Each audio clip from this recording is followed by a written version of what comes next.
Y estamos en vivo. Vamos a ponerle la musiquita. Ok. Gracias y buenas noches. Soy el profesor Billy Castillo y estamos una vez más en Leyendas y Mitos Salvadoreños. Estamos en Miedo SB. Miedo SB es el nombre que le he dado ahora a la página porque ya no hablo solo de leyendas y mitos salvadoreños, sino que ya estoy hablando de muchísimas otras cosas más.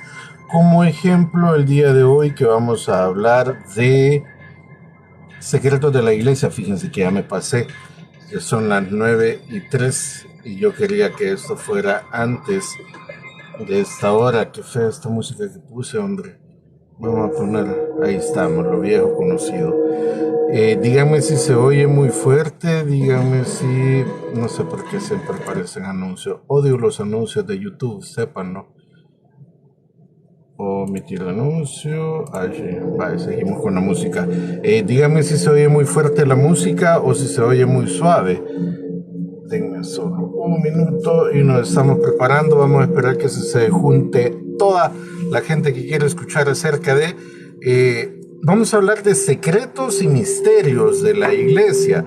Básicamente vamos a tener que atacar desafortunadamente a la iglesia católica, así que discúlpenme los que son católicos. Hola Roxana Sosa, un saludazo hasta allá donde estés, siempre te sigo ahí en Facebook, está bien bonita tu niña. Saludame muchísimo a tu hermano Carlos también, un gusto que estés aquí con nosotros. Estamos hablando el día de hoy acerca de secretos y misterios de la iglesia en general, para que ustedes sepan cómo empieza la creencia cristiana, cómo se desarrolla y hacia dónde nos lleva.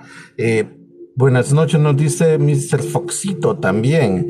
Buenas noches, ¿se escucha bien? Dice Marvin Pérez. Frederick Alfred dice, hola, ¿qué tal? Freddy, te llamé ahora, no me contestaste. Yo sé que estaba ocupado. Solo te quería saludar, no era nada importante. Ok, buenas noches. Carla Rodríguez también dice, buenas noches, profe. Se escucha perfecto y saludos. Ya lista para el programa de esta noche. Gracias, Billy. Me dice Roxana Sosa. Saludos a tus princesas y hermanos. Siempre los recuerdo, los aprecio mucho. Muchísimas gracias, Roxana. Roxana estudió conmigo allá en los años de tercer ciclo, séptimo, octavo, noveno, por ahí, por esos días. Un gustazo que estés aquí con nosotros. Hoy nos vamos a salir un poquito del guacal. Hoy vamos a hablar acerca de secretos y misterios de la iglesia. Vamos a tocar un montonazo de temas que son bien interesantes, bien intrigantes. Muchos de esos yo sé que les va a causar así como que risita, porque son temas que muchos no creemos y pueden sonar como jocosos, pero son de verdad y son temas muy serios para mucha gente. En los 90, ya tiempitos, y ya se vuela, hace 30 años. Hace 30 años, yo cumplí 43 años este mes, perdón, el mes pasado. Ya estamos en hojuela, juventud. Bueno, veo que ya estamos, quiero ver, 15 y 15 en los dos. Vamos a comenzar en este momento entonces a hablar. Saludos, profe, dice Daniela Rugama. Saludazo, gordo, un gustazo que estés con nosotros. Vamos a hablar ahora ¿qué eran? Secretos y misterios de la iglesia. ¿Qué tal, Billy? Saludos y buenas noches a todos, nos dice Salvador Larín. Saludazo, muchísimas gracias que estés con nosotros. Andri Siciliano nos saluda, saludos, profe, dice, gracias, Andri Siciliano. Bueno, comencemos entonces, porque si no, no nos va a alcanzar la noche. Fíjense que yo me estaba acordando que tengo aquí unas anotaciones que me van a servir. Lo que pasa es que como yo cuando me pongo a hacer la tarea, ¿verdad? Me voy para el trabajo y paso en el trabajo pues leyendo acerca de lo que se va a hablar este día. Hoy anduve ahí por el centro de San Salvador, qué bonito lo están dejando. Ya no hay ventas. Ah, bueno, Roxana, vos que estás por allá lejos, fíjate de que ya no hay ventas callejeras en todas las calles populosas. El que era el parque Ula Ula, que lo conociste quizás como venta de tortas, ahora es un edificio, es un mercado, pero es un edificio con parqueo y toda la onda, muy bonito, y ya no hay nada de ventas en todos los alrededores, ya puedes caminar libremente. Ahí subí un par de fotos, las miras en mi Facebook, y ya les voy a subir un par de videitos para que veamos cómo va quedando, muy bonito. Yo sinceramente, la última vez que vi el centro de San Salvador como un lugar donde se podía caminar fue cuando tenía como quizás, ¿cuánto? Unos 5 años, o sea, hace 38 años que no había visto San Salvador transitable, así que yo estoy muy contento por eso, espero que a ustedes también les guste. Compartió el live Andrés Siciliano ahí, muchísimas gracias, brother. Frederick dice, falta la calle Arce. Sí, falta todavía, lo que pasa es de que van a pasos agigantados, pero sí, yo sé que falta, es enorme el centro de San Salvador. Me dice Roxana Sosa, y mira cómo es la vida. En tercer ciclo estudié con vos y el bachillerato lo estudié con tu esposa Elsie. Ah, no te creo, no sabía, mira, eso es nuevo para mí. Ok, has visto varios videos, qué buenísimo. Buenas eran esas tortas de Lula Ula. Solo eran repollo, la verdad, pero te alivianaban, porque ese era el lugar así como para que después de las bebidas, ¿verdad? Te ibas para ahí, pero sí, han dejado muy bonito todo esto. Vamos a ver, les estaba hablando de misterios secretos de la iglesia. Fíjense que los secretos estos que existen, los hot dog El Paso, era una gran cosa. Y desaparecieron los hot dog El Paso, es cierto. Ya todas las nuevas generaciones ya no conocieron eso. Ya solo conocieron los choris. Pero sí, muy buenísimo los hot dogs El Paso. Vaya, entremos ya en el tema. Vamos a hablar de estos misterios. Yo encontré dentro de la investigación de que existen 17 millones de páginas en el búnker del documental de la Santa Sede, esto es el Vaticano. Ahí hay un montón de cosas que a todos nos van a aparecer. Quiero ver, anoté aquí que eran 85 kilómetros de estantes y son 12 siglos de historia, son 1200 años de historia que se encuentren ahí. Una cosa bien curiosa con la que me topé es con que la iglesia no permite que se hagan investigaciones de sucesos que hayan ocurrido antes o que sean más jóvenes que 75 años. Es decir, que si nos podemos a querer investigar al Papa Juan Pablo II, no nos van a dejar, sino hasta que tengas 75 años de haber fallecido. Así de herméticos son ellos, así de impermeables son ellos. Y vamos a ver, Hotel del Paso solo alcancé a ver únicamente el último en Metrocentro, pero ya no era igual. No, es bien diferente. Antes venía en una su cajita, así como los pastelitos que venden en el McDonald's y en el Don Pollo. Era una cajita así parecida, de que doblabas, pero el medio tenía el hot dog, o un hot dog bien rico. A saber, quizás lo recuerdo, ¿verdad? Pero sí era bien bueno.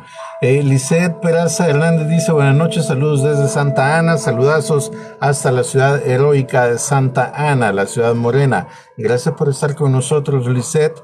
Estábamos hablando acerca de los secretos que oculta el Vaticano. Son bien herméticos, un montón de cosas, y encontré de que tienen, dentro de todos estos documentos, hay cartas de Miguel Ángel, Michelangelo, que fue el que pintó la Capilla Sixtina.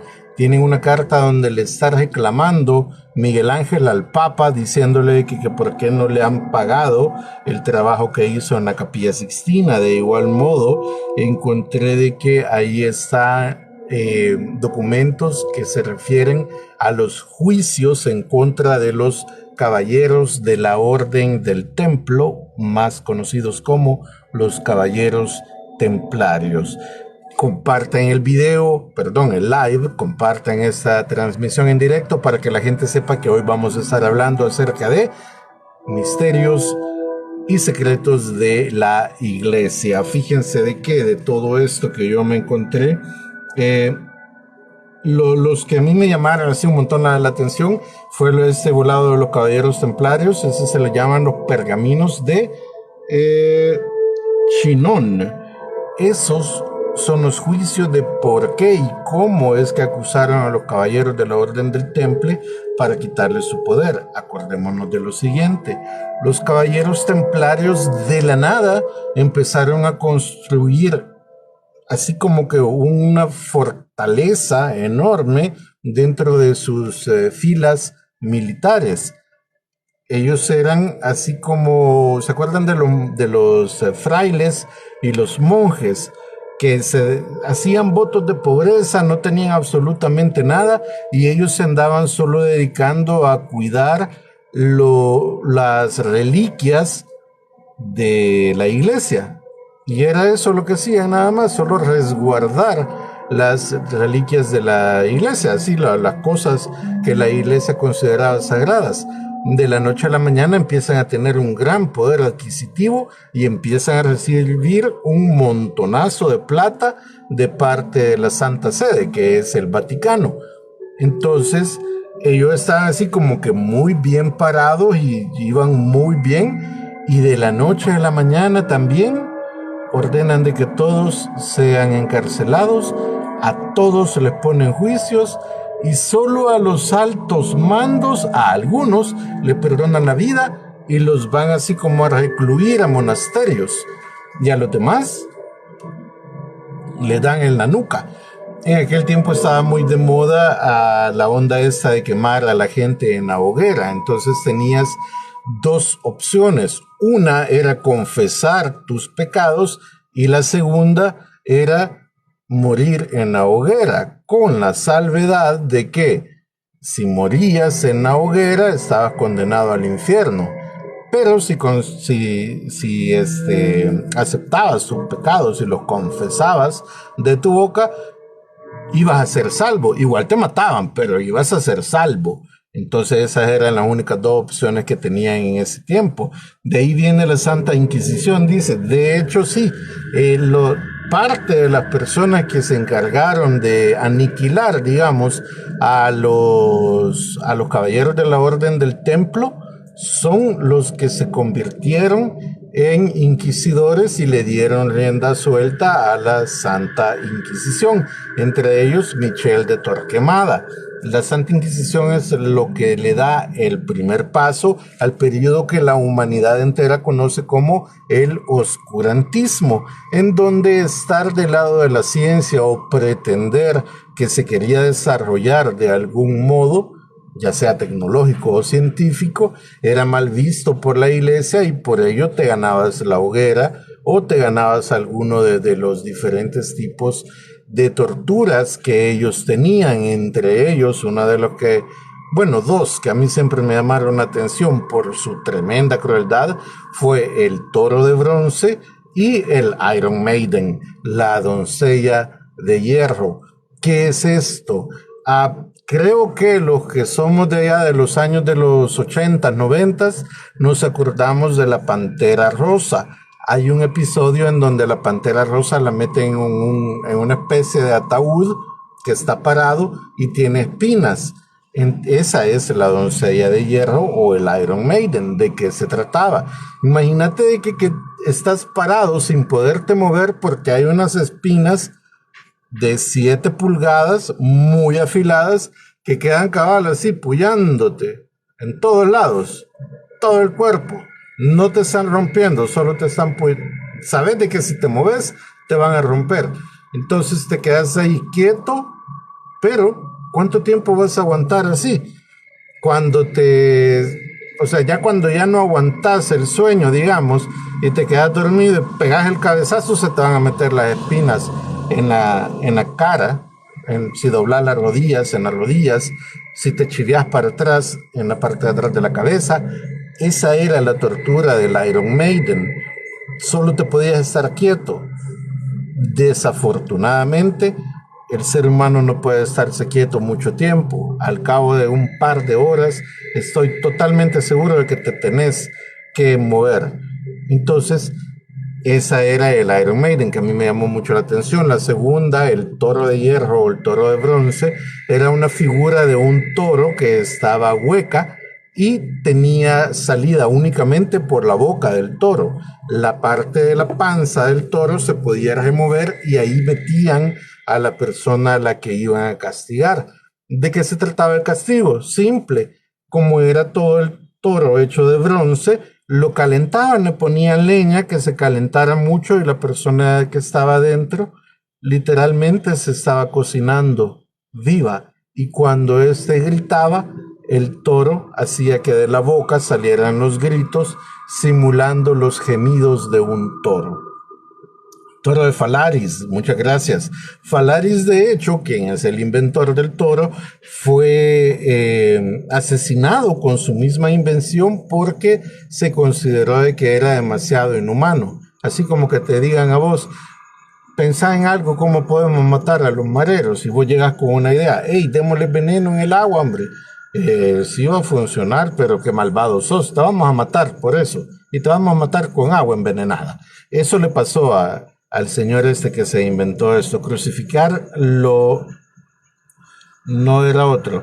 La crucifixión era más que una tortura, una manera de escarnio público.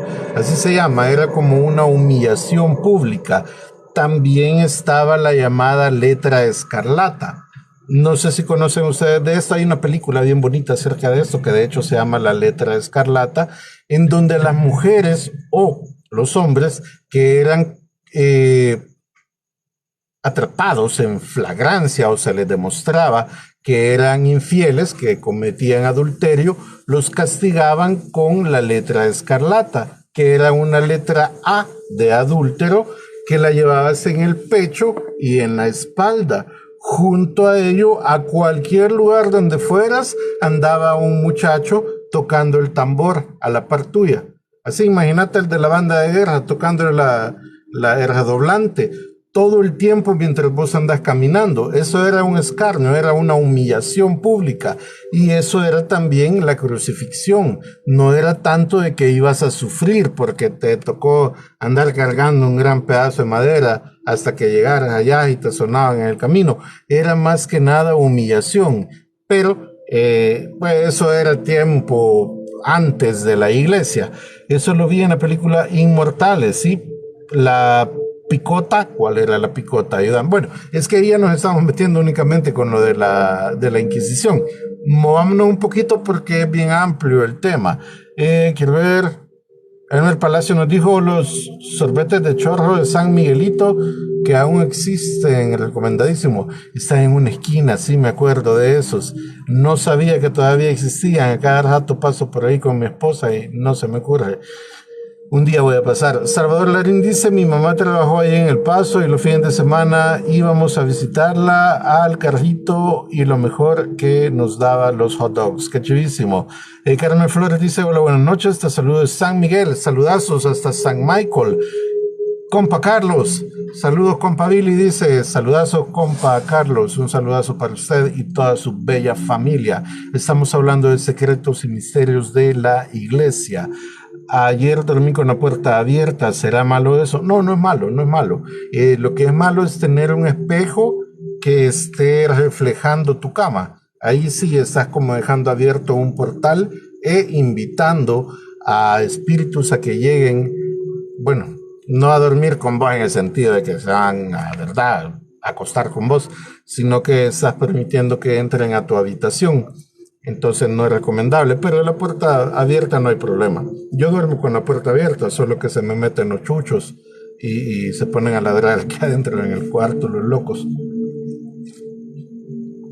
Vaya, moviéndonos un poquito, ya hablamos un poquito acerca de estos métodos de tortura que eran de la iglesia. Otra cosa que yo vi, leí y me llamó muchísimo la atención, vamos a dejarlo de los actos sexuales, violaciones, pedofilias y abusos a menores hasta el final, porque eso es como que bien reciente, así que no vamos a llegar hasta ahí por el momento. Pero vamos a hablar acerca de los artefactos de la iglesia. Los artefactos que la iglesia considera sagrados o reliquias sagradísimas para la iglesia. Son varios, realmente me topé con una cantidad infinita de estos. Para que vayamos calentando, vamos a mencionar el Arca de la Alianza. ¿Qué es el Arca de la Alianza? Si vieron a Indiana Jones, ya saben de que es una urna en donde se guardó el tratado o la promesa que hizo Dios para con los seres humanos. Ay, me caen tan mal los anuncios. Se lo juro de que ya no uso Uber porque me salieron los anuncios y yo no veo anuncios. Me caen súper mal. Me ponen de mal humor, de hecho. Estábamos diciendo el Arca de la Alianza, que es donde está ¿cómo se llama? Los 10 mandamientos están guardados en esta Arca de la Alianza.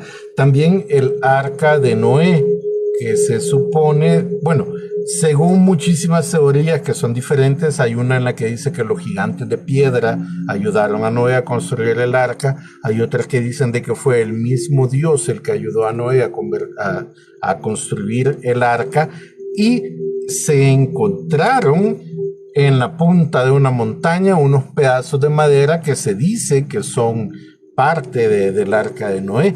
Estos los guardó la iglesia y los guarda muy celosamente. Dice, se supone que es la vara de Aarón y los 10 mandamientos. También la vara que se convierte en serpiente en los 10 mandamientos en la película. Esa está ahí en esta, ¿cómo se llama? En el Arca de la Alianza, que es se supone que es un cajoncito, igualito que en la película de Indiana Jones. Otra de estas es la lanza del destino, por si ustedes no han escuchado acerca de esto. La lanza con la que le abren el costado a Jesucristo cuando está crucificado, no le rompe ningún hueso, sino que le abre, le atraviesa el corazón y de ahí le sale agua, según cuenta la Biblia. Esta agua, dicen algunos, de que Simón de Arimatea la recogió en una copa, que esa es el Santo Grial, que resulta que es la misma copa que utilizaron para la última cena. Sí, dentro del Arca del Pacto. Ok, gracias, Roxana. Entonces, que es el Santo Grial, eso es así como que la reliquia más buscada por todo el mundo, cosa curiosa. Fíjense de que Adolf Hitler de verdad tuvo un grupo de investigadores a los cuales mandó en serio a buscar el Arca de la Alianza y la lanza del destino. Se supone, según la leyenda, quien posea la lanza del destino va a tener dominio de todo el mundo. Se dice que la tuvo Alejandro Magno, que ya sabemos quién fue Alejandro Magno, Napoleón Bonaparte, ya sabemos quién fue, y Adolf Hitler. Curiosamente, los tres les pasó lo mismo, de que dominaron casi a toda Europa. Pero bueno, continuamos diciendo que el Santo Grial, la lanza del destino. Ok. San Ambrosio, que fue uno de los miembros de la Iglesia Católica que estuvo muy interesado en estas reliquias, fue el primero que empezó como a coleccionar, digamos, a todos los reliquias y artefactos que pudieran contribuir a que creciera la Iglesia Católica en sus inicios. Acordémonos de una cosa: como no existía el monoteísmo, sino que toda la gente adoraba, digamos, que a Osiris, y tenían ahí la estatuita de Osiris y adoraban al sol, porque el sol ahí lo podemos ver todo, hasta nos quema cuando lo vemos. Entonces la gente no lograba concebir la idea de que había un Dios al que no podía ver. Entonces San Ambrosio toma eso y dice, bueno, pongámoslo a prueba. Y empieza a conseguir artefactos que le pertenecían a personas que se suponía que habían sido ejemplares para la Iglesia de Jesucristo.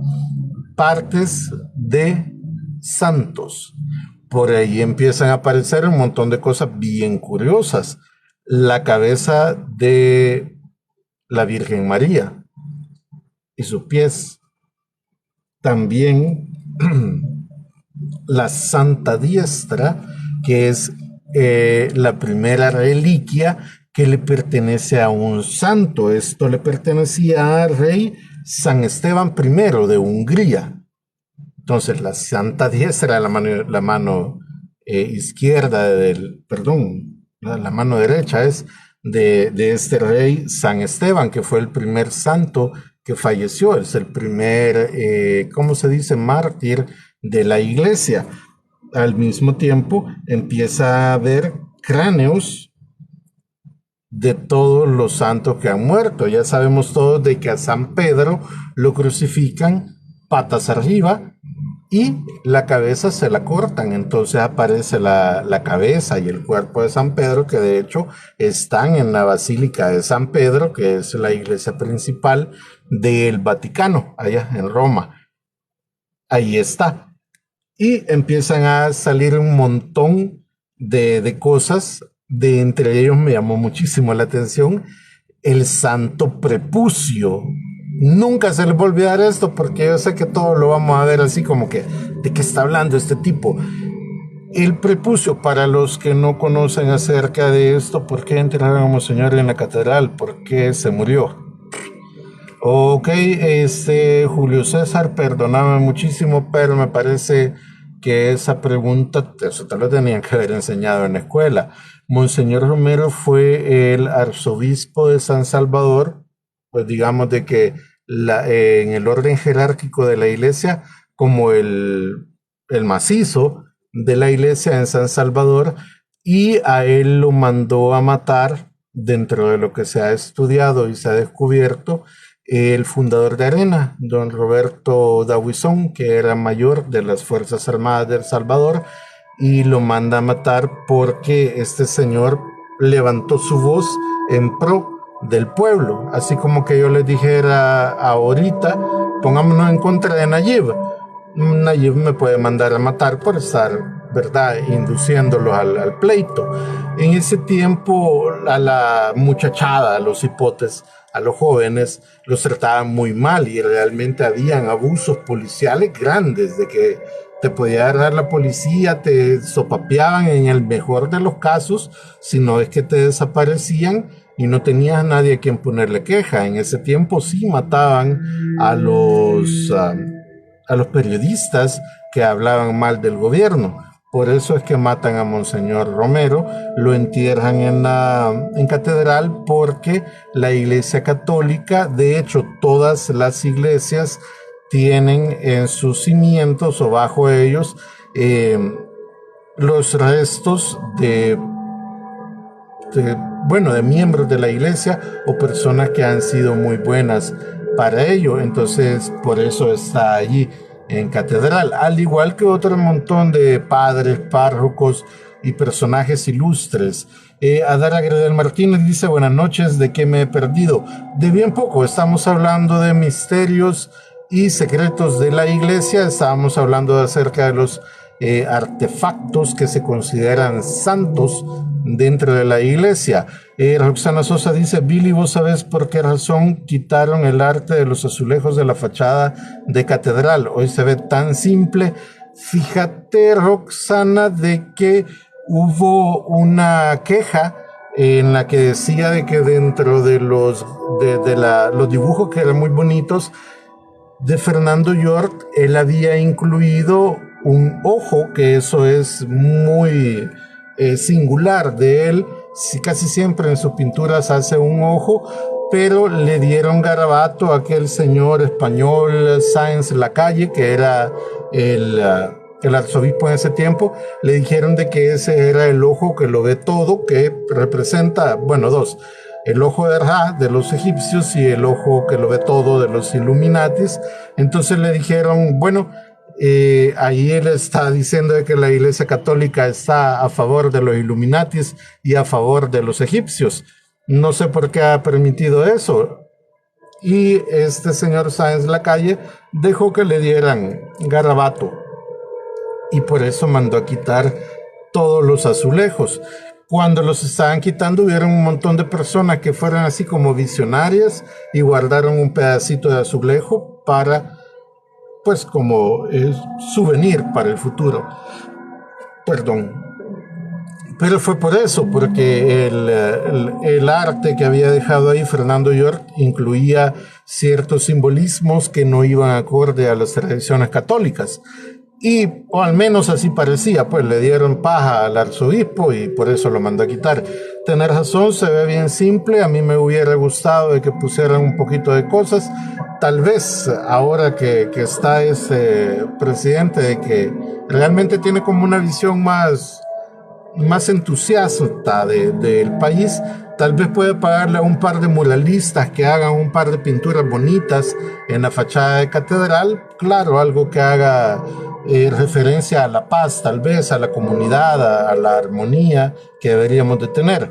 Eh, Dicen que en la iglesia de Don Rúa asustan, sí, asustan. Allí hay varios, también hay un montón de tumbas de monjas.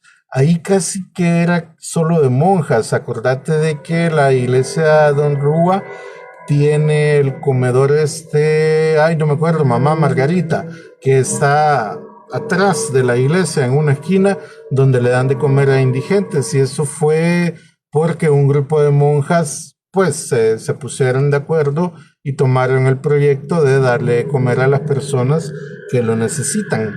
Eso tiene, no sé si son siglos, pero sí sé que al menos son unos 40 años que tienen ellos, estas monjitas, de estarle dando de comer a personas que necesitan alimento. Dentro de ellos, pues no creas de que solo los pobres viejitos. Ahí hay bolos, aprovechados, gente que no tiene nada que hacer, pero pues a la hora de dar no tenés que andar viendo a quién le vas a ayudar, sino que simplemente les dan el plato de comida y basta. Hay un montón de gente que llega a comer. Si tenés oportunidad de irte a dar una vuelta ahí alrededor del mediodía, te vas a dar cuenta, hay un montón de gente que llega a comer al comedor Mamá Margarita, que le pertenece a esa monjita de Don Rúa. Continuamos entonces, estábamos hablando de el Santo Prepucio.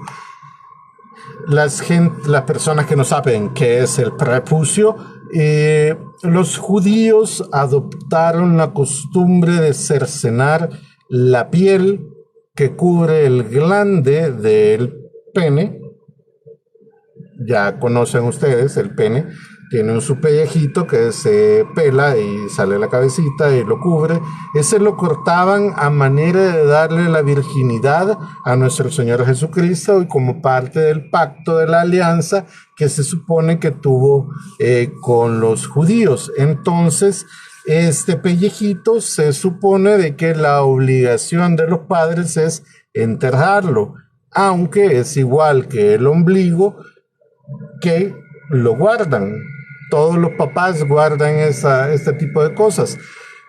En el caso de Jesucristo, el Santo Prepucio fue guardado, fue puesto en resguardo de unos personajes católicos y fue robado. Voy a saludar un poquito a la gente que está aquí. Susi Navarrete dice: buenas noches, en Don Rúa hay sacerdotes y monjas en la cripta. Así es, eso estábamos hablando, de que de hecho en las iglesias hay más muertos que en los cementerios. Las iglesias son viejísimas y muchas veces son más viejas que los cementerios. José María Cordero dice: buenas noches desde San Miguel, saludazos hasta San Michael, espero que estén pasando un clima agradable por allá. Yesenia Carmina Gómez dice: buenas noches, presente, gracias por estar con nosotros. Estamos hablando acerca de misterios y secretos de la iglesia. Entonces estábamos tocando el punto del Santo Prepucio. Se roban el Santo Prepucio y de la nada aparecen 4 iglesias diciendo que tienen el Santo Prepucio. De hecho, lo pueden buscar esto ahí en YouTube. Hay un documental muy amplio que habla acerca del Santo Prepucio, incluyendo ya le voy a decir cómo se llamaba. Ay, no lo anoté, fíjense. Pero hay una Santa Catalina, si no me equivoco, que dice que se le apareció el Santo Prepucio en la boca y ella lo sintió muy dulce y se lo tragó. Y le volvió a aparecer y se lo volvió a tragar. Y así 100 veces. Solo para que vean los niveles de creencia o de fanatismo. Salvador Larín dice, yo pasé muchos años de mi juventud en la iglesia de Don Rúa, pasaba, me quedaba con mis amigos hasta día y noche y nunca nos asustaron o percibimos alguna sensación paranormal. Sí, acuérdense de que eso de los sustos no es algo que toda la gente lo puede percibir. Igual puede ser de que a mí me están asustando y ustedes estando a la par mía no lo sientan o viceversa. Como los espíritus que aparecen no siempre quieren hablar conmigo o con ustedes. Si es el espíritu de mi abuelita, tengan por seguro de que no va a querer hablar con ustedes, va a querer hablar conmigo. Entonces, de ese modo, muchas veces no logramos percibir ciertas anomalías o actividades paranormales. Es por eso. O no te has desarrollado suficiente como para llegar hasta allí. Pero ¿de quién era ese prepucio? Originalmente, Fito, se piensa de que sí era el prepucio de Jesucristo, pero después de haber desaparecido, como aparecen 4 prepucios diferentes, no se sabe de quién era. Intentan buscar maneras de, pues, evidenciar de algún modo, de confirmar que sí era el prepucio de Jesucristo, pero ya no se puede. El señor ya le voy a decir, en el concilio de Letrán, es el cuarto concilio, de Letrán, se acuerda de que todas las antigüedades, artefactos, no sé, todos los objetos sagrados de la iglesia que no hayan sido confirmados y certificados ya no se pueden confirmar ni certificar, así que botan un montón de creencias, dentro de ellas el santo prepucio, lo cual hasta el momento es un tema tabú para la iglesia. A cualquier padre que le hablen del santo prepucio va a evitar el tema y le va a decir, ay, no me preguntes por eso, ¿qué te pasa? Y hasta ahí nadie da referencia de esto. Sin embargo, sí hay muchos escritos, incluso hay libros e investigaciones muy serias que llevan a saber de que sí existió un pellejito que andaba guardado por allí y decían de que era el prepucio de nuestro Señor Jesucristo. Cuando se hace este cuarto concilio de Letrán, es porque la ciencia ya ha llegado a un punto en el que se puede utilizar métodos científicos para descubrir un montón de cosas. Dentro de ello, pues, la genética. Se puede descubrir el ADN y junto a ello se puede clonar a Jesucristo. Si realmente existe algún pedazo de Jesucristo, aunque sea el santo prepucio, van a poder clonar a Jesucristo. Y la iglesia busca evitar esto. Joshua Portillo dice, profe, ¿por qué la Iglesia Católica está de cierta forma ligada a la brujería, ya que todos utilizan instrumentos o santos de la Iglesia Católica para la brujería, incluso el aceite de consagrar? Bueno, lo que pasa es de que como la información o el conocimiento primigenio que existe acerca de espíritus viene de los religiosos de las iglesias, de lo primero que existió en las iglesias.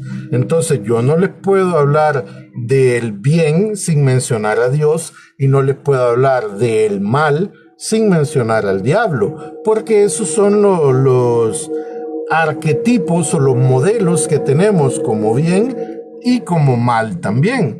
Entonces, a esto se debe a que la iglesia esté muy unida a terminologías de brujería, al mismo tiempo de que ésta persiguió incansablemente a un montonazo de brujas, a muchísimas personas las asesinó, pues, por gusto, básicamente, sin haber hecho un juicio verdaderamente justo, y simplemente funcionaba igual que cuando le ponen el dedo a alguien, no se encargaron de averiguar apropiadamente.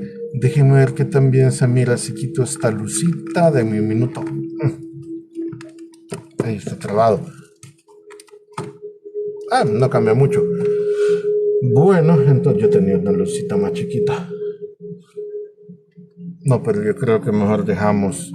En Facebook se ve bien chivo, pero en Sí, no, mejor dejemos la luz. Ok, vaya, entonces es por eso que está no ligado, sino que es una referencia básica de ambos. La brujería no puede hablar de brujería sin hablar de iglesia, y la iglesia no puede hablar de iglesia sin hablar de brujería. José María Cordero dice, creo que solo los judíos buscan el prepucio, las latinas pues en el Colegio de la Paz, por donde yo vivo en el tercer piso, asustaban y nadie de los alumnos de ese tiempo quería ir ahí, y las monjas se enojaban, pero sí las puertas se cerraban solas, y en un terremoto el tercer piso no pudieron repararlo nunca y les tocó derrumbarlo. Qué interesante, mira. Fíjate que yo creo que eso tiene que ver con lo que siempre les he dicho de que invocar espíritus en algún lugar en particular suele despertar o llamar a los demonios y hacen que los lugares queden malditos. Como ejemplo, ahí tenemos, juela, qué gran usazo. Ahí tenemos el uso de la Ouija, que por supuesto nadie lo quiere aceptar, pero es un método bastante bueno para llamar a los espíritus. Entonces, cuando los lugares donde se ha jugado la Ouija, yo sé que quedan malditos. Pero continuamos. Nos habíamos quedado entonces. Tapa la pantalla, señores, dice Julio César. Gracias. Fito dice, porque hay personas que parece que jalan o ven sombras o personas. Eso tiene que ver bastante, siempre les he dicho de que hay gente que tiene más desarrollado el instinto de poder comunicarse con espíritus, y hay otros que no lo tenemos. Y eso es exactamente igual. Siempre hago esta comparación que se me ocurrió y como es bien chiva, siempre la utilizo, pero es igual que si vos podés afinar una guitarra a puro oído. Yo no puedo, pero sé que hay gente que sí puede, que siempre han podido, y sé que hay gente que ha aprendido a hacerlo, y otros que usamos el voladito, la aplicación para poder afinar la guitarra, pero sí podés llegar a ese punto, solo que tenés que trabajar en vos mismo. Un fin habrá. Sí hay un fin, lo que pasa es de que la conexión esa que tenés con el más allá o con los espíritus es por algo, pues no es así nomás. Muchas veces se quieren comunicar con nosotros porque se sienten solos, porque quieren dejar algún mensaje, por cualquier otro motivo.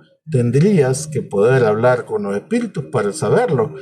Hay una cosa que me da mucha risa, hay una película en la que hay un tipo así que están haciendo un golpe, que están planeando un golpe, y uno de ellos no habla y le dice, y él no habla. ¿Cómo no le dice? ¿Y por qué no habla? Le dice, es algo personal, le dice. Pues sí, pero ¿qué es eso? Le tendrías que preguntar a él. Y me va a contestar, no, le dice, porque no habla, no le gusta hablar. Entonces es algo parecido, tenés que preguntarle a los espíritus qué es lo que tienen. Fabio Flores dice, ¿y cómo se hace para tener esa conexión con los espíritus? Yo soy muy incrédulo para eso. Fíjate que muchas veces la incredulidad es la que hace que no puedas tener ese tipo de conexión con los espíritus. Un espíritu no va a andar, imagínate que vos ya de entradita sabes de que la Yanira Berríos no te va a hacer caso. ¿Para qué vas a intentar caerle, pues, si semejante mujer tan hermosa que puede tener lo que ella quiera? ¿Para qué se va a fijar en mí? Mejor ni lo intento. Parecido con los espíritus, si vos ya estás cerrado de que no, yo soy incrédulo, yo no creo en eso. ¿Para qué te va a querer contactar un espíritu? A lo mejor son los últimos poquitos de energía o fuerza que tienen, no los van a desperdiciar queriendo contactar a alguien que ni siquiera cree en ellos. Entonces eso tiene mucho sentido. Ahora, si vos estás dispuesto a escuchar, a tratar de ayudar, o si crees, entonces sí puede ser que te contacten. Pero es una cosa, de nuevo, personal de los espíritus, ellos te tendrían que decir. ¿Dónde puede uno aprender a ver el aura de las personas? Te recomiendo bastante que te aboques a los gnósticos. La logia gnóstica te puede dar entrada a ello y ellos te van a contribuir dándote mucha información que te va a servir de bastante, la verdad. Dice José María Cordero, si el... Ah, no, eso ya lo había leído, perdón. Dice Girasol 8555, hay personal que no creían hasta que les pasó algo paranormal. Es cierto, yo no creía en lo paranormal, yo sabía que existía eso, ya me habían intentado asustar muchas veces, pero yo estaba terco de que no, no, no y no, hasta que con mi esposa nos asustaron bien feo, una noche entera de que no dormí para nada, yo vi que se cayeron cosas, yo oí que se rompieron cosas, que digamos tenía este voladito aquí y de repente aparece por allá. Entonces me hizo creer. A partir de entonces empecé a investigar esta onda paranormal. Eso fue ya como por el 2003 quizás. Dice, ok, gracias. Quiero ver, vaya, estábamos hablando del Santo Prepucio, nos quedamos hasta ahí. Luego les voy a decir otras cosas que se supone de que fueron parte de las reliquias que, bueno, pertenecieron a Jesús o las tomó la iglesia como sagradas dentro de los rituales que ellos hacían o para engrosar o para fortalecer la fe hacia los cristianos. Entre ellos estaban los pañales de Jesús, los trapos que le ponían, los diapers, miados y zurrados por el niño Jesús, las sacras pajas o el heno del portal de Belén, se supone que fue guardado y era santo. Las maderas de la cuna del Señor, que eran trocitos, así como astillas de madera, y se creía que eso era santo. Les estoy hablando de que eso se utilizaba a niveles bien altos, así como que Nayib Bukele lo viene a ver Elon Musk y le dice, hey, te voy a regalar aquí, mira, esta astilla era de la cuna de nuestro Señor Jesucristo. Así, también está el sacro ombligo, el ombligo de nuestro Señor Jesucristo, gotas de leche de la Santa María Virgen que se guardaban en frasquitos y se decía que habían sido conservadas porque eran santas, era la leche con la que alimentaron a nuestro Señor Jesucristo. También la mesa de la última cena, de la cual aparecieron 4 mesas de la última cena. 4 iglesias diferentes decían que ellos tenían la mesa de la última cena, incluyendo un mantel de la última cena. Dentro de esto, ya pensando más en serio, no usaban los judíos mesas para comer. Para ese tiempo se comía en el suelo.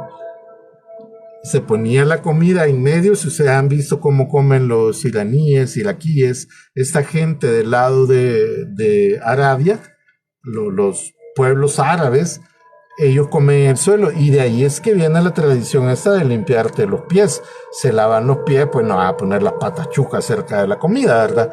Entonces no tiene sentido que hubiera una mesa para la última cena o ni siquiera un mantel, para empezar porque no comían en la mesa, para seguir porque no era tradición judía comer sobre un mantel. También tengo la columna de la flagración. ¿Qué es esto? La columna donde amarraron a Jesucristo y donde recibió los no sé cuántos azotes que le habían condenado. Acuérdense de que para eso se usó un látigo que se llamaba flagedrum. Los españoles le llaman cola de gato, que es el látigo, y de en la punta salen 7 subpuntas, digamos. Imagínense la punta del cincho con 7 cinchos chiquitos saliendo de allí, y cada uno de esos tiene 5 chibolitas, las cuales cuando te peguen el latigazo se te van a incrustar en la piel. En la película de La Pasión de Cristo, que la dirigió Mel Gibson, ahí se ve cómo era el flagedrum, que tenía como piezas de metal para que en efecto se te clavaran en la carne, y cuando lo jalaran te desgarrara la carne. Y eso era cierto, ese era un método de castigo. Dice El manto de Turín. Ya vamos a llegar hasta ahí. Pero en ese momento no ha sucedido nada, es cierto. Buenas noches, profe. En la iglesia las imágenes de los santos se ven tan reales.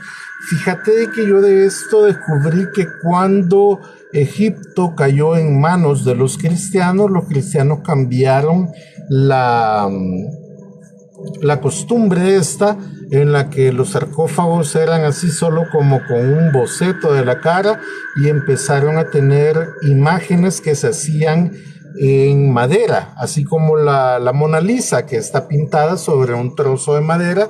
Digamos, yo me moría, me pintaban, o sea, no mi cara, ¿verdad? Sino que hacía una pintura de mi cara en un trozo de madera y ese lo ponían encima del féretro. Con el tiempo que ya se salieron de Egipto, empezaron a dejar de que no, enterremos solo el ataúd con el cuerpo y que nos quede a nosotros la pintura. De ahí es que vienen las pinturas de las personas, bueno, un montón de pinturas que ya conocemos, provienen de este lado y efectivamente santos fueron pintados por maestros pintores, que la iglesia, como acordémonos de que la iglesia eran así como el gobernante mundial, les decía, hey, quiero que me hagas la cara de San Juan, pero que te quede, vea, chivísima. Y muchas veces ni siquiera les pagaban a los pintores. De ahí es que viene el término aquel de trabajar para el cura. Trabajabas a lo que te hubiera dicho el cura y no te pagaban. Entonces es por eso. Vamos a ver, nadie me conocidos quiere jugar conmigo a la Ouija porque se sabe que algo malo puede pasar y no es broma, me han pasado cosas paranormales que mis conocidos no se atreven. Está bueno, ojalá que nadie juegue con vos, jugá vos solito, porque al que alcances a convencer va a llevar una vida muy triste. Yo sé que gente que ha jugado a la Ouija les ha ido muy mal. Así que no recomiendo jugar a la Ouija. Fernando Ernesto Cortés dice, profe, le pregunto con todo respeto, ¿para cuándo la reunión en el parque? Fíjate, Fernando, de que estoy entre el trabajo y lo que le ayudo a mi esposa, paso bien ocupado. Pero quizás un sabadito, busquemos un sábado que a todos nos quede bien y nos reunimos. Yo les voy a avisar cuánto, no me quiero comprometer con nadie, pero sí quizás va a ser un día domingo. Ahorita tengo los domingos libres, puede ser un domingo en la tarde que nos reunamos. José María Cordero dice, he visto videos en YouTube de iglesias en medio de la nada y difíciles de llegar y están bien conservadas y cuando entran sienten algo raro y salen al poco tiempo. Como ejemplo, los monasterios. Los monasterios los hacían en la punta de los, ¿cómo se llaman? De las montañas, porque la idea era que vos te retiraras, y de ahí viene el término de ese retiro, te retiras de la vida mundana y te dedicas únicamente a rezarle al Señor, a meditar acerca del Señor y a que el Señor te inspire para que hagas obras en pro del Señor. Por eso es que has visto iglesias que están en medio de nada, porque la idea es de que la santidad tiene que estar apartada de la vida social que nosotros conocemos. Continuemos entonces, nos habíamos quedado en la mesa de la última, en la columna de la flagelación. Esa es la columna donde tenían amarrado a Jesucristo y le pegan la cinchaciada de la pasión de Jesucristo. Y pues esa se le consideró una columna santa que la derrumbaron y anduvo por todos lados los pedacitos. La corona de espinas, de esta yo ya había escuchado. La corona de espinas, que esas espinas eran bien largas, se supone de que las conservaban como reliquias, pero los mandatarios o los emperadores se las regalaban a sus cheradas, ¿verdad? Así como que, hey, no, hombre, mira, no entremos en guerra, tranquilicémonos, mejor trabajemos juntos. Se quedan así como, yo siento que vos me estás dando paja. No, no es paja, mira, es más, te voy a regalar una espina de la corona de espinas de nuestro Señor Jesucristo. Y lo mismo pasó con los clavos con los que clavaron a Jesucristo en la cruz. Sin embargo, de estas espinas aparecieron cientos de ellas y de los clavos aparecieron por lo menos 20 de ellos. Un montonazo de clavos. Se supone que solo fueron 3, uno en cada mano y uno que atravesó los 2 pies, pero aparecieron 20 clavos de la crucifixión de Jesucristo. Por esto es de que se hace el concilio de Letrán, en lo que dicen, no, ya mucha paja, ya la gente está haciendo chapandongo de todo esto, ya no tiene sentido de que continuemos con las reliquias. Y como también, así como les estaba diciendo, ya habían llegado al momento en el que la ciencia podía descubrir si era mentira o no, y pues prefieren, ok, mejor hagámonos de los panes, aquí no pasó nada, y ya no hay reliquias que se puedan buscar. Eso es muy cierto, no es invento mío. Luego, la Iglesia Católica, dentro de uno de sus más grandes secretos, ahí le puse un TikTok, un videíto corto, en el cual hablan de una señora que se llamaba Juana la Papisa.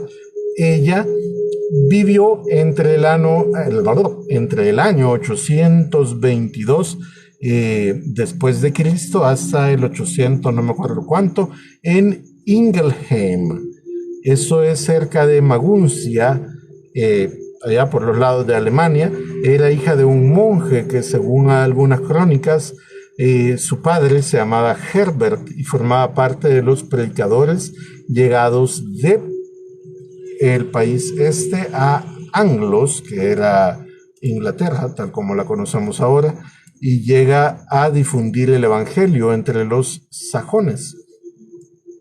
Esta muchacha siempre había andado con su papá, entonces conocía mucho de cosas de la iglesia, y junto a ello el evangelio que se le dio a los sajones. Ella creció inmersa en ese ambiente de religiosidad y erudición. Acordémonos de que para ese tiempo, en 1822, no podías ir a la iglesia o a la escuela o a una universidad. Eso estaba muy restringido. Interesante información, gracias, un gustazo. José María Cordero dice: esa iglesia que tiene esqueletos en su subterráneo y otra que tiene un laberinto que hasta tienen bloqueadas ciertas partes. Eso se llaman osarios, y eso no son todo huesos de gente de la iglesia, sino que la iglesia resguardaba las masacres que se cometían cuando llegaban a invadirse, pues digamos Roma, que anduvo invadiendo un montón de lugares, Gengis Khan, que anduvo invadiendo otro montón de lugares, Alejandro Magno, que anduvo invadiendo un montón de lugares. La gente herida o la gente que fallecía, la iglesia era la que se encargaba de darle los santos óleos, la santa despedida, digamos, y se encargaban de su cuerpo. Muchas veces en los terrenos donde enterraban, valga la redundancia, ahí lo utilizaban para hacer después iglesias, pero tenían que sacar montonazos de cuerpos. Como ya no hallaban qué hacer con tanto cráneo, tanto hueso, empezaron a construir osarios, que así como lo vemos en las películas, hay gente que está encargada de ir a acomodarlo y ponerlo, ok, este que no se caiga, uy, aquel se va a caer, mejor hay que acomodarlo. No existen tal cual como pasadizos llenos de huesos, los tienen que estar dando mantenimiento, digamos, constantemente.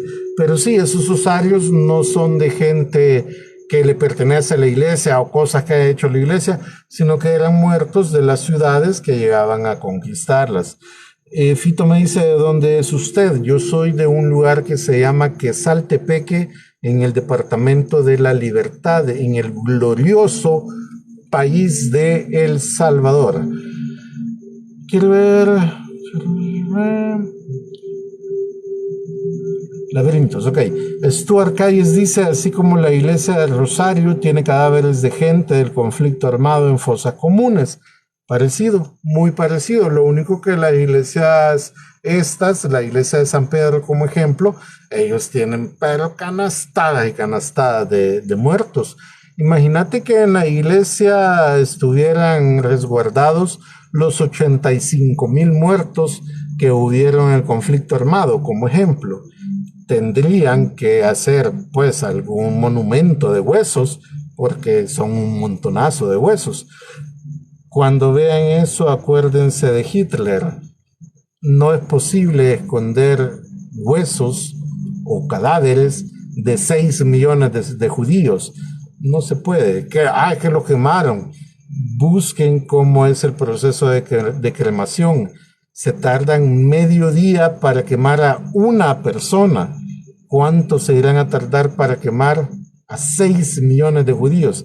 No estoy diciendo que no es cierto, estoy diciendo de que no es de ese tamaño. Ay, después vamos a hablar de eso. Ok, gracias. Ahora vamos a hablar, estamos hablando de Juana la Papisa. Entonces, viene esta muchacha que llega a cierto punto en el cual de plano ya no podía seguir estudiando. Pues me parecen tantos anuncios en el volado de la musiquita que pongo, que de plano me pone de muy, muy mal humor. ¿Dónde nos habíamos quedado? Siempre me interrumpe esto. Quiero ver, con el apoyo de su madre, escondidas de su padre, tuvo la oportunidad de poder estudiar, lo cual estaba vedado a las mujeres en aquella época. Juana pudo aprender griego, lo cual le permitiría leer la Biblia, que por aquella época estaba traducida a muy pocos idiomas. Puesto que solo la carrera eclesiástica permitía continuar los estudios sólidos, Juana entró en la religión como monje copista bajo el nombre masculino de Johannes Anglicus o Juan el Inglés. Eso según Martín el Polaco, quien en sus crónicas escribe acerca de Juana la Papisa. En la nueva situación que estaba, Juana pudo viajar con frecuencia al monasterio, de monasterio en monasterio, relacionarse con grandes personajes de la época. En primer lugar, visitó Constantinopla, en donde conoció a la anciana emperatriz Teodora, pero también pasó por Atenas para obtener algunas precisiones sobre la medicina del rabino Isaac Israelí, y de regreso a Germania o a Alemania se trasladó al Regnum Francorum, o al reino de los francos, que es Francia, a la corte del rey Carlos el Calvo. Me escribieron, dice Julio César, dice: por años fui católico, pero me di cuenta que hablan con las estatuas e imágenes. Ok, y el rostro de Jesús no es Robert Powell. Ya vamos a descubrir quién es, un momento. Quiero ver, Lupita Moreira dice: exacto, las cremaciones duran 12 horas. Necesitas un cachimbo de fuego para cremar a una persona, y aún así no logras quemar completamente los huesos. Entonces, pues, Salvador Larín dice: en la Iglesia Católica lamentablemente se cometieron muchas atrocidades en el nombre de Dios, desde la época medieval de reyes que mandaron a matar a otros papas para convertirse ellos en papas, y todo esto llevó hasta la mal llamada Santa Inquisición por el Papa Juan Pablo II, pidió perdón. Eso es cierto. Lupita Moreira dice: Juana se amarraba para no notar sus sueños, se ponía una especie de vendas de tela. Es cierto. Quiero ver. Entonces, Juana se fue a Roma en el 848, ahí obtuvo un puesto de docente, siempre disimulando hábilmente su identidad. De su reputación de erudita, fue presentada al Papa León IV, y tras la muerte del Papa, Juana se hizo elegir su sucesora con el nombre de Benedicto III o Juan VIII. Ahí hay una discrepancia en la historia, unos la ubican dentro del tiempo de Benedicto III y otros en el tiempo de Juan VIII. 2 años después, la papisa, que disimulaba un embarazo fruto de su unión carnal con el embajador Lamberto de Sajonia, comenzó a sufrir las contracciones del parto en medio de una procesión y dio a luz en público, según Jean de Mailly. Juana la Papiada fue lapidada según algunos. Según Martín el Polaco, fue asesinada pero siempre fue una leyenda. La suplantación de Juana obligó a la iglesia a proceder a una verificación ritual, pongan atención a esto que es bien interesante, de la virilidad de los papas electos. Un eclesiástico estaba encargado de examinar manualmente los atributos sexuales del nuevo pontífice a través de una silla perforada. Acabada la inspección, si todo era correcto, debía exclamar duos habet et bene pendentes. Tiene dos y cuelgan bien. Además, las procesiones para alejar los recuerdos ignominiosos evitaron en lo sucesivo pasar por la iglesia de San Clemente, que es donde Juana dio a luz a su hijo en el trayecto del Vaticano a Letrán. Ahí es donde se hace el concilio de Letrán, del que ya habíamos hablado. Vamos a ver, estas versiones se sostuvieron por muchos años hasta que en 1562 el Agustino Onofrio Panvino redactó la primera refutación de aquella leyenda, que no era más que un par de, como que yo les diga, no, yo creo que no tenía mucho fundamento. Esta historia o este cuento de Juana la Papisa, yo lo conocía de bachillerato. El señor que me dio clases era un ingeniero civil que a su vez también era un gran entusiasta de las letras, el señor Miguel Ángel Vega. Siempre me voy a acordar de él. Él fue el que me inculcó el buen amor a las letras. Esa es la historia de Juana la Papisa, muy muy chistosa. Leí lo que puse antes de Salvador. Ay, perdóname, brother, pero se me perdió. Vamos a ver.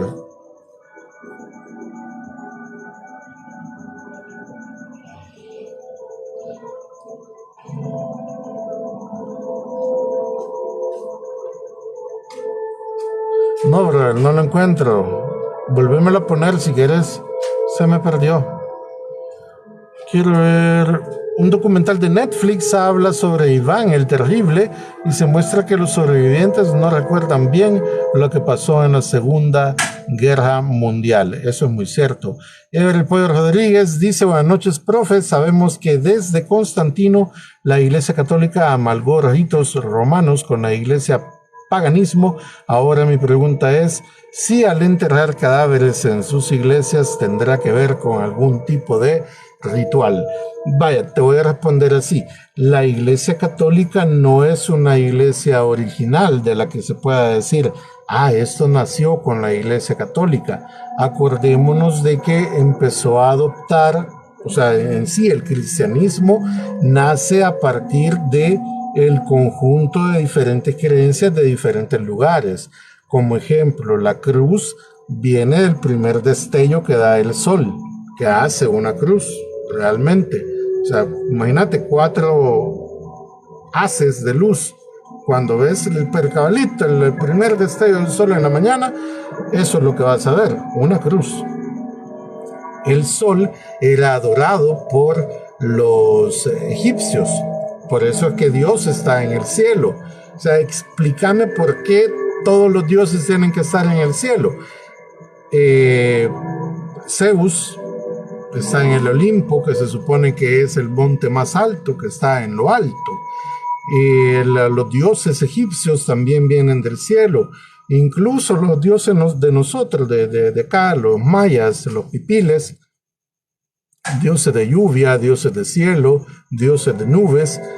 Los nórdicos, Odín es el dios del cielo, Thor es el dios del trueno. Todo se refiere a la alteza o la altitud de estos. Entonces, todos los elementos que conoces de la tradición católica o cristiana pertenecieron antes a otras religiones, incluyendo el culto a la Virgen. No es invento mío, realmente es así. Entonces, por esto es que ocurren todas esas cosas. Continuemos, procedamos un poquito más allá. El exorcista más importante del Vaticano realizó más de 100,000 exorcismos. Ya vamos a hablar de eso, déjenme tomar agua.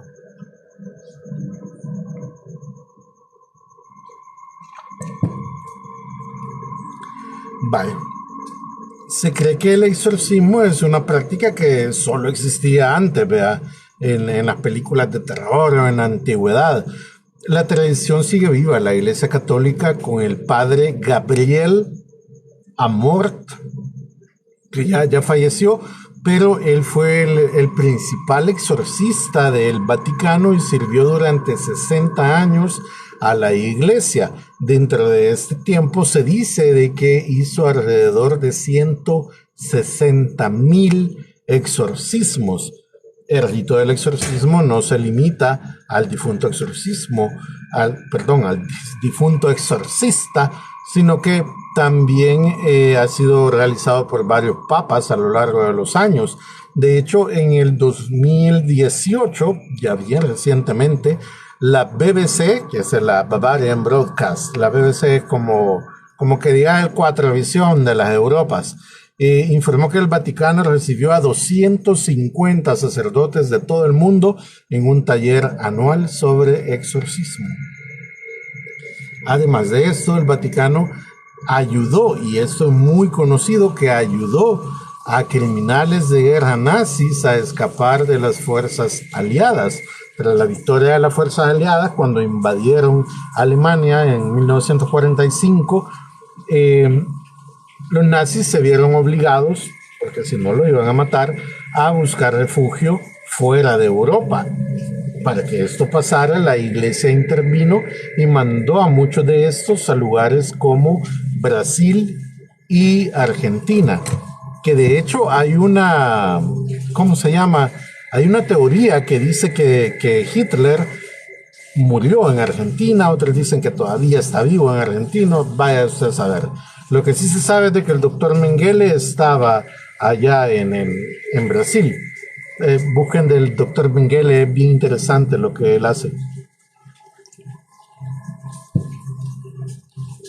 El Vaticano también se dice de que se lucró o ganó dinero del Holocausto, además de ayudar a que se escaparan el montón de criminales de guerra nazis. También participó en el contrabando de arte, oro y otras propiedades de familias judías que fueron saqueadas por los nazis.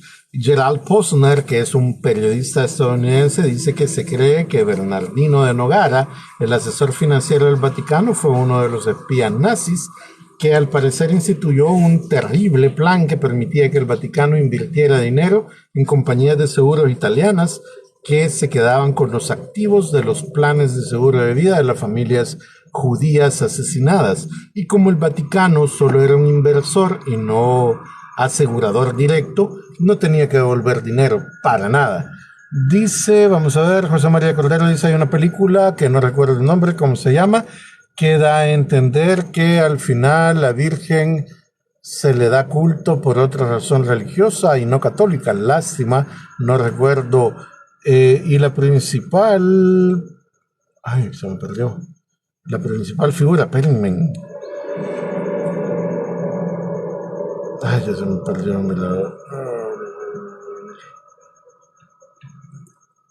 Está ocultándose y ve la figura de la Virgen y sabe que era otra deidad. Lo que pasa es de que la Virgen, tal cual la conocemos, aparece porque los pueblos americanos no creían tanto en que fuera solo un dios y solo hombres, porque los mayas, los aztecas, los incas y todos los demás le rendían culto a la feminidad. O sea, todos hemos nacido de una mujer, ¿por qué no rendirle culto? Tiene mucha lógica. Por eso es que aparece la Virgen de Guadalupe, dándole órdenes ahí a Juan Diego que le hagan. O sea, bien curioso, porque el monte Tepeyac, que es donde se hace la iglesia de la Virgen de Guadalupe, es en donde se aparecía, no me acuerdo cómo se llama esta diosa, pero ahí le daban culto a una diosa que era de los aztecas. Entonces así como que quítate de ahí para ponerme yo. Eso es lo que quisieron hacer. No es en sí de que la Virgen haya existido siempre. Yo siento de que todo esto es más así como invento para ir adaptando las creencias y que la gente se vaya como dejando ir hacia la creencia esta. Susi Navarrete dice, aquí hay algunas exorcistas en el país que son acreditadas por el Vaticano. Sé que había una en la iglesia de Ciudad Merliot, en Santa Tecla. Qué interesante. Gracias. Ever el Pollo Rodríguez dice, es cierto eso, profe, cuando la Iglesia Católica ayudó a los nazis a escapar, al mismo tiempo refugió 100.000 judíos en el Vaticano para matar a su chucho a tiempo. Muy bien, ya nadie debe estar vivo de los que fueron parte de la Segunda Guerra Mundial. Puede ser que sí, puede ser que no, no fue hace mucho, fue en el 45, o sea, hace como 80 años, sí tenés razón, ya no debe haber gente viva. Dice también, hay un documental sobre esa historia de Hitler que fue a Argentina. Se supone que estaba en un lugar alejado donde los alemanes construyeron un gran hotel. Sí, creo que lo he visto, de History Channel 2, me parece que lo sacó. Lupita Moreira dice, el doctor Mengele, famoso por sus experimentos con gemelos que siguieron, es cierto. Sí, esa película da a demostrar eso, que la Virgen la ponen por cubrir a otra deidad. Es que, igual que lo que pasó con San Simón, de que originalmente le daban culto a Maximón. Dame un minuto que quiere pasar mi esposita, vaya a pasar.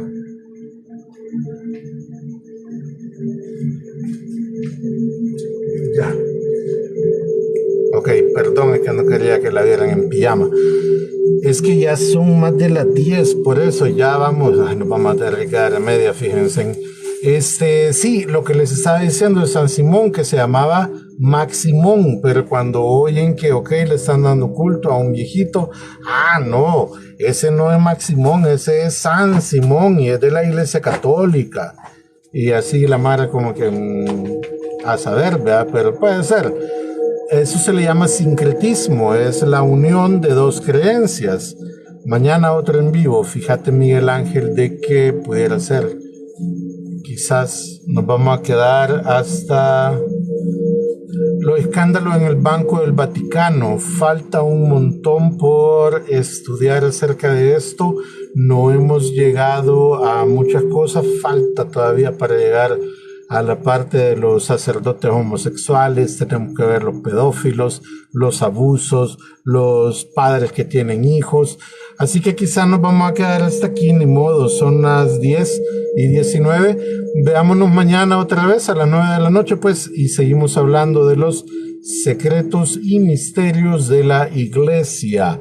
Gracias por haber estado conmigo. Comenten a sus amigos de que mañana va a volver a estar esto. Acuérdense de que los en vivos quedan colgados en Facebook. Ahí me pueden ver como Miedo SB y ahí pueden ver todos los en vivos que yo he hecho, están aquí. Así que nos vemos el día de mañana y terminamos en este momento. Gracias por haber estado conmigo este día y nos vemos mañana otra vez en punto de las 9 de la noche. Miguel Ángel dice como ejemplo lo que ocultaban sobre los desdoblamientos que también no ocultan.